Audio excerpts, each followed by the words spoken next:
जय भीम। नमो साथियों।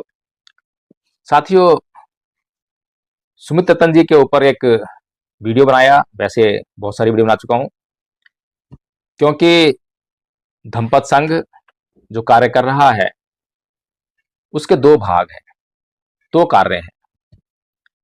पहला कार्य भारत को बौद्धमय करने के लिए भारत के लोगों को आधारभूत बुद्ध के धम्म का आधारभूत ज्ञान, उसका प्रशिक्षण देना। और दूसरा कार्य असली और नकली बौद्ध भिक्षु के बारे में जानकारियां देना। दूसरा कार्य महत्वपूर्ण क्यों है यह भी मैं आपको बता दूं, क्योंकि पीछे हमने सुना कि आरएसएस ने हजारों नकली बौद्ध भिक्षु भारत में आप लोगों के बीच में छोड़ दिए हैं।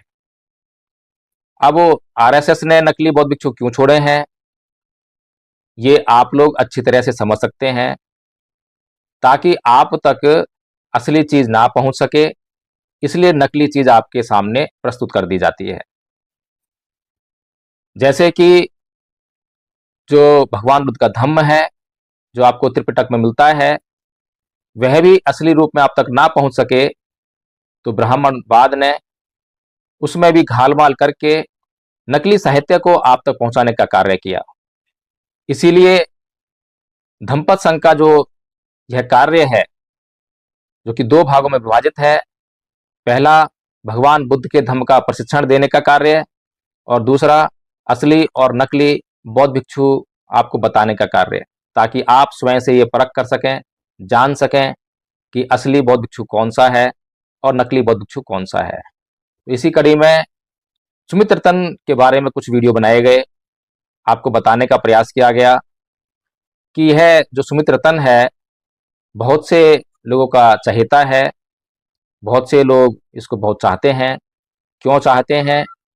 क्योंकि उनको लगता है कि बहुजन समाज के लोगों के लिए यह व्यक्ति बहुत ही महत्वपूर्ण कार्य कर रहा है।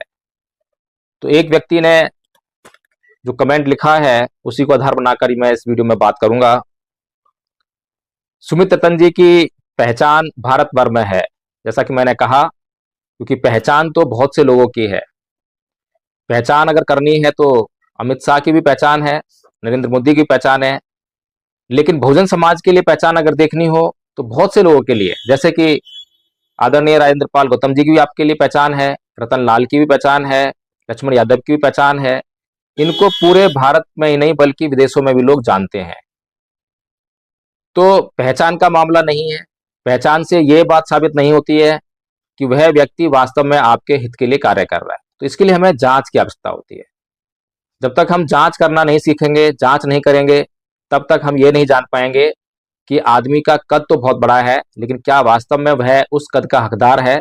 जैसे कि भारत रत्न की बात करें तो बाबा साहेब से बड़ा कद इस देश में कोई नहीं है, बल्कि कहें कि जिनको भारत रत्न दिया गया है बाबा साहेब के अलावा, उनके कद की अगर जांच करें तो कहाँ बाबा साहेब डॉक्टर भीमराव अंबेडकर जो विश्व स्तरीय पर्सनैलिटी हैं, और कहाँ वे लोग जो कि उनसे बहुत दूर दूर तक नजर नहीं आते हैं। तो इसीलिए हमें जो है ये जांच करना बहुत आवश्यक है। तो ये कहते हैं कि सुमित रतन जी भारत की सुमित रतन जी की पहचान भारत भर में है। प्रकाश जी, नीलम जी की भी पहचान कम नहीं है, परंतु वाद विवाद का सही गलत की बातें तो बैठ कर भी सुलझा सकते हैं, तब बातों से गलतियों की पहचान हो जाएगी। और जिसने भी गलती की है उनको धम्म के नियमों से गलती को मानकर आगे बढ़ें, परंतु घर की बातें समाज के सामने नहीं आना चाहिए। कब तक आप जो है घर की बातें समाज के सामने आने से रोक सकते हैं? जब बातें घर की घर में ही सुलझ जाती हैं, जिनका संबंध भारत के लोगों से नहीं होता है, तब तक तो वो बाहर नहीं आती है। ये बात बिल्कुल ठीक है। तो अगर सुमित रतन जी कुछ गलत कर रहे हैं, कुछ उन्होंने गलत किया है, तो उसको देखने के लिए कौन है? मैं ये समझता हूं कि जो उपासक लोग हैं, क्योंकि सुमित रतन ने चीवर पहन रखा है, तो उपासक लोगों का तो ये मामला रह ही नहीं जाता है। उपासक लोग केवल चर्चा कर सकते हैं, लेकिन उनको कंट्रोल नहीं कर सकते। तो उनको कंट्रोल करने के लिए भिक्षु संघ होना चाहिए। अब भारत में कोई भिक्षु संघ भी नहीं है। मैं निश्चित तौर पर यह कह सकता हूं कि भारत में कोई भिक्षु संघ नहीं है, चाहे कोई कितना भी दावा करे। अगर वास्तव में कोई भिक्षु संघ है, और मेरा यह कोई भी व्यक्ति जो यह जानता है कि भारत में कोई भिक्षु संघ है, यह वीडियो देख रहा है, तो निश्चित तौर पर इस स्क्रीन पर फ्लैश किए जा रहे नंबरों पर आप संपर्क करें और मुझे बताएं, ताकि मैं वहां भगवान बुद्ध के धम्म को बहुत गहरी हानि पहुंचा रहे सुमित्रतन के खिलाफ शिकायत दर्ज करा सकूं। मैं जब भिक्षु संघ से शिकायत करूंगा तो भिक्षु संघ उस पर कार्रवाई करेगा और एक निर्णय पर पहुंचेगा। मैंने असली और नकली बौद्ध भिक्षुओं की बात की थी। अगर असली और नकली बौद्ध भिक्षुओं की जांच होना शुरू हो जाए, जैसे कि सम्राट अशोक ने जब असली और नकली बौद्ध भिक्षुओं की जांच करवाई थी, तो हजारों बौद्ध भिक्षुओं को अपना चीवर उतारना पड़ा था। अब उसमें हम ये देखें कि कोई बौद्ध भिक्षु हमारा प्रिय है तो उसका चीवर नहीं उतरना चाहिए, तो ये दृष्टि सही नहीं है। वह प्रिय क्यों है और क्या वह वास्तव में परिव्राजक है, बौद्ध भिक्षु है? कुछ लोगों ने मुझसे कहा कि वो सुप्रीम कोर्ट में मैटर लेकर गए अयोध्या की भूमि को लेकर। तो मैं बता दूं कि जो बौद्ध भिक्षु होते हैं उनका किसी न्यायालय से कोई संबंध नहीं होता। वे किसी के सामने फरियाद लेकर नहीं जाते हैं। और अगर सुमित्रतन जी के बारे में यह बात कुछ लोग कह रहे हैं और उनको बहुत अच्छा लगा कि सुप्रीम कोर्ट में सुमित्रतन जी बौद्धों का मैटर लेकर गए, तो उनसे पहले राजरत्न अंबेडकर अयोध्या का विवाद लेकर सुप्रीम कोर्ट पहुंचे थे। तो अगर राजरत्न अंबेडकर वहां वो विवाद लेकर पहुंचे हैं, तो सुमित्रतन को वह विवाद वहां ले आने की क्या आवश्यकता पड़ी? उन्होंने राजरत्न अंबेडकर से कोऑर्डिनेशन क्यों नहीं किया?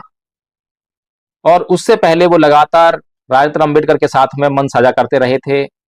भारत को बौद्धमय बनाने के लिए 2025 तक 10 करोड़ बौद्ध बनाने की घोषणा भी करते रहे। लोगों को बहुत जितना भी हो सकता है उतना मूर्ख बनाने का प्रयास किया। तो पहली बात तो यह है कि न्यायालय जाने का काम बौद्ध भिक्षु का नहीं है, उपासकों का है। अगर बौद्ध भिक्षु के पास कोई दिशा निर्देशन है तो वह उपासकों को बताए और उपासक ही न्यायालय जाए। एक बौद्ध भिक्षु का निंदा और प्रशंसा से कोई सरोकार नहीं होता। कुछ लोग उसकी निंदा कर रहे हैं तो उसे कोई फर्क नहीं पड़ता, कुछ लोग उसकी प्रशंसा कर रहे हैं तब भी कोई उसे फर्क नहीं पड़ता है। तो इसलिए आदरणीय बहुजन समाज, मैं आप लोगों से निवेदन करना चाहता हूं कि वास्तव में अगर आप बौद्ध हैं, आप वास्तव में अमृतवादी हैं, तो ये जो असली और नकली बौद्ध भिक्षु को पहचानना शुरू कीजिए।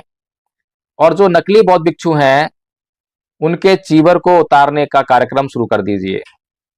नहीं तो अभी तो आरएसएस ने हजारों नकली बौद्ध भिक्षु आपके बीच में भेजे हैं, फिर आपको पता ही नहीं चलेगा कि कितने बौद्ध भिक्षु जो हैं आपके बीच में हैं और वो नकली हैं।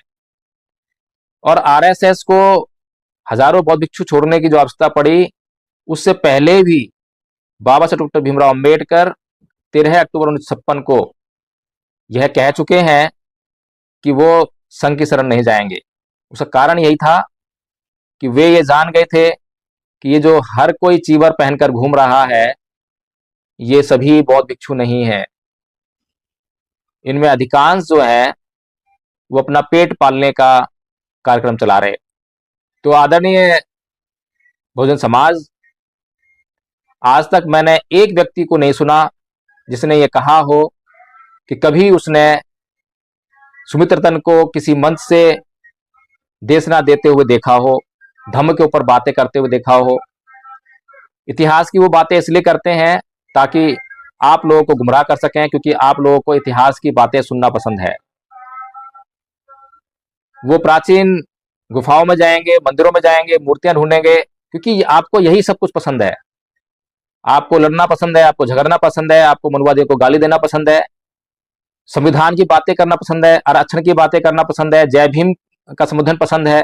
तो जो जो आपको पसंद है, तो जो आपको बेवकूफ बनाना चाहता है, गुमराह करना चाहता है, तो वे लोग जो है आपके सामने इन्हीं शब्दों का उद्बोधन करेंगे।